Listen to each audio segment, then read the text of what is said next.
In the heart of Africa, a tiny enemy emerged.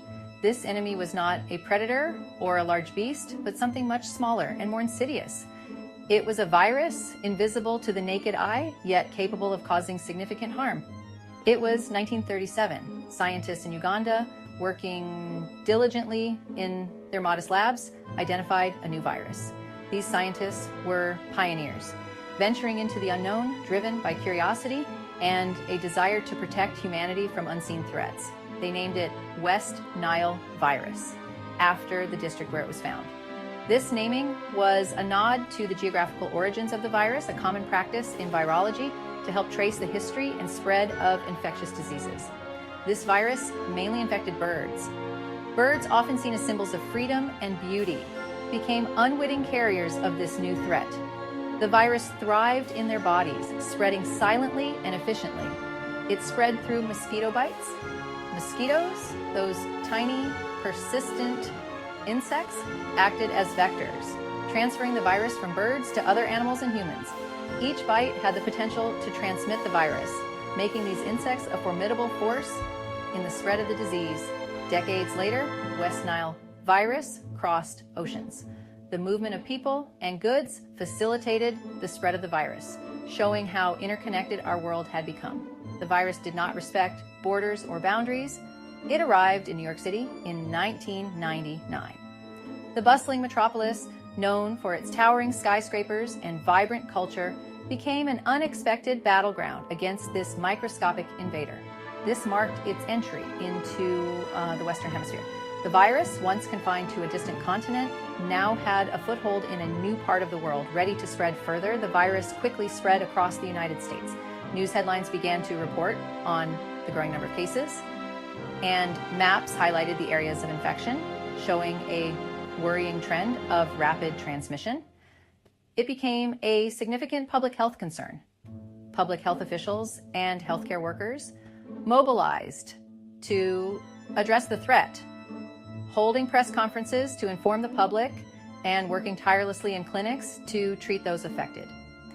The emergence of West Nile virus in the United States was a stark reminder of the ever-present threat of infectious diseases and the importance of vigilance and preparedness in protecting public health. West Nile virus relies on a specific cycle to spread. Mosquitoes, particularly those of the Culex species, act as carriers. They become infected by feeding on infected birds. The virus multiplies within the mosquito.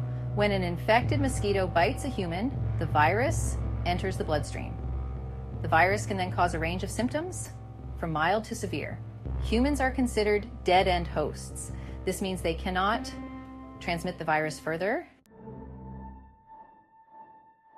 West Nile virus activity fluctuates with the seasons. Mosquitoes thrive in warm weather. As temperatures rise in spring and summer, so does the risk of transmission. The peak season for West Nile virus is typically during the summer months. The virus is more prevalent in certain regions. Areas with stagnant water provide breeding grounds for mosquitoes. Urban and suburban environments can also harbor high mosquito populations. Most people infected with West Nile virus experience no symptoms. They can go about their daily lives without any indication that they have been infected. This is because their immune system is able to fight off the virus effectively.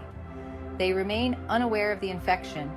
This lack of symptoms can make it difficult to track the spread of the virus, as many people do not realize they are carriers. However, about 20% develop West Nile fever. This means that 1 in 5 people who are infected will start to feel unwell. This illness presents flu-like symptoms. Fever, headache, body aches, and fatigue are common. These symptoms can be quite debilitating and may last for several days or even weeks. A small percentage develop serious neurological complications. These include encephalitis, which is brain inflammation, and meningitis, which is the inflammation of the membranes surrounding the brain and spinal cord. These conditions can be life-threatening and require immediate medical attention. Encephalitis can cause severe headaches, confusion, seizures, and even loss of consciousness. Meningitis can lead to a stiff neck, sensitivity to light, and severe headaches. Both conditions can result in long-term neurological damage if not treated promptly. Older adults and individuals with weakened immune systems are at higher risk of severe illness. This includes people with chronic medical conditions such as diabetes, hypertension, and kidney disease. It is crucial for these individuals to take extra precautions to avoid mosquito bites, as they are more likely to experience severe symptoms and complications from the West Nile virus. Prevention is paramount when it comes to West Nile virus. This virus is primarily spread through the bites of infected mosquitoes, making it crucial to take proactive steps to protect yourself and your loved ones. Avoiding mosquito bites is the most effective strategy. By taking a few simple precautions, you can significantly reduce your risk of infection. Use insect repellent containing DEET, picaridin, or IR3535.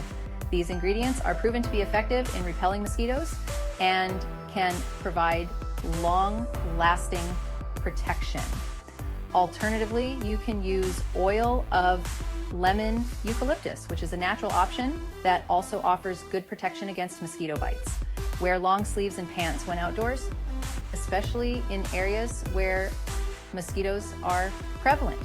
This simple measure can create a physical barrier between you and the insects. Mosquitoes are most active during dawn and dusk. Try to limit your outdoor activities during these times, or take extra precautions if you need to be outside. Eliminate mosquito breeding grounds around your home. Mosquitoes lay their eggs in standing water, so it's important to remove any potential breeding sites. Empty standing water in flower pots, bird baths, and any other containers that can collect water. This will help to reduce the mosquito population in your area. Buckets, gutters, and other areas where water can accumulate should be regularly checked and cleaned. Keeping these areas dry will prevent mosquitoes from breeding. Keep your yard free of debris. Piles of leaves and other organic material can create damp environments that are ideal for mosquito breeding. Use window and door screens to prevent mosquitoes from entering your home. Ensure that there are no holes in the screens, as even small gaps can allow mosquitoes to get inside. By following these steps, you can create a safer, more enjoyable environment for yourself and your family, free from the nuisance and potential danger of mosquito bites. While mosquito bites are the primary mode of transmission, West Nile virus can spread through other means. Blood transfusions and organ transplants pose a potential risk. Though rare, these cases highlight the importance of screening blood and organ donors. Pregnant women infected with West Nile virus can pass the virus to their unborn child. However, the risk of transmission is low. There is no evidence of transmission through breastfeeding. Protecting against West Nile virus requires a community effort. Public health agencies play a crucial role.